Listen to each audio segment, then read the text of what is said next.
ശിശിരകാലത്തെ ഒരു നനുത്ത പ്രഭാതത്തിലാണ് ഇലപൊഴിയുന്ന അലക്സാണ്ട്ര പാർക്കിലൂടെയുള്ള ഈ ചെറുയാത്ര ആരംഭിക്കുന്നത്.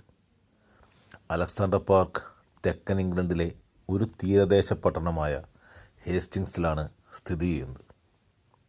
ഹേസ്റ്റിങ്സിൻ്റെ നഗരത്തിൻ്റെ ഹൃദയഭാഗത്തിലൂടെ ഏകദേശം 2.5 മൈൽ ദൂരത്തിൽ 109 ഏക്കറിലധികം വിസ്തൃതിയിൽ സ്ഥിതി ചെയ്യുന്ന ഈ ദൃശ്യവിസ്മയത്തിൽ പൂന്തോട്ടങ്ങൾ, മരങ്ങൾ നിറഞ്ഞ പ്രദേശങ്ങൾ, മീൻ പിടിക്കാനുള്ള കുളം, റിസർവോയർ,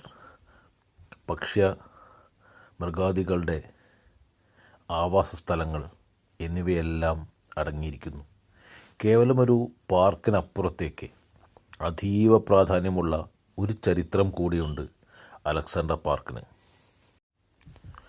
അലക്സാണ്ട്ര പാർക്കിൻ്റെ ഈ ചരിത്രത്തെപ്പറ്റി പറയുകയാണെങ്കിൽ നാം ആദ്യം സഞ്ചരിക്കേണ്ടത് 1830കളിലേക്കാണ്. ആ കാലഘട്ടത്തിൽ ഈ സ്ഥലത്തെ പ്രാദേശിക വ്യവസായിയായ ഷെർലീസ് പോണ്ട് എന്നാണ് ഈ സ്ഥലം അറിയപ്പെട്ടിരുന്നത്. അതായത് ഷെർലിയുടെ കുളങ്ങൾ എന്ന്. പിന്നീട് 1859 ഹേസ്റ്റിങ്സ് കോർപ്പറേഷൻ ഈ സ്ഥലം ഏറ്റെടുക്കുകയും 1864 സെൻറ്റ് ആൻഡ്രൂസ് ഗാർഡൻ എന്ന പേരിൽ ഈ സ്ഥലം പൊതുജനങ്ങൾക്ക് തുറന്നുകൊടുക്കുകയും ചെയ്തു.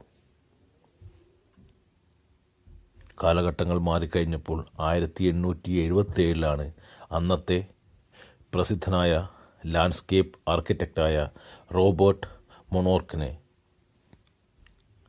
ഈ പാർക്കിനെ നവീകരിക്കാനുള്ള ജോലി ഏൽപ്പിച്ചത്.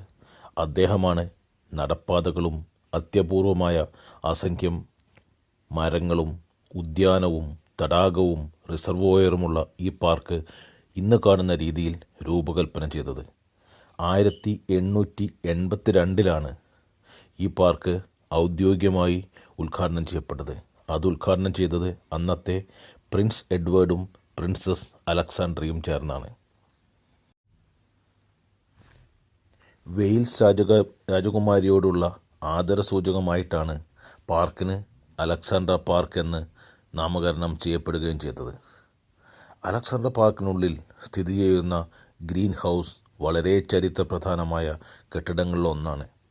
ഹേസ്റ്റിങ്സ് നഗരത്തിനാവശ്യമായ അതിമനോഹരമായ പൂക്കൾ ഉൽപ്പാദിപ്പിക്കുക എന്നതായിരുന്നു ഇതിൻ്റെ ലക്ഷ്യം. 2ാം ലോക മഹായുദ്ധത്തിൽ സമൂഹത്തിനാവശ്യമായ പച്ചക്കറികളും തക്കാളികളുമെല്ലാം ഈ ഗ്രീൻ ഹൗസിൽ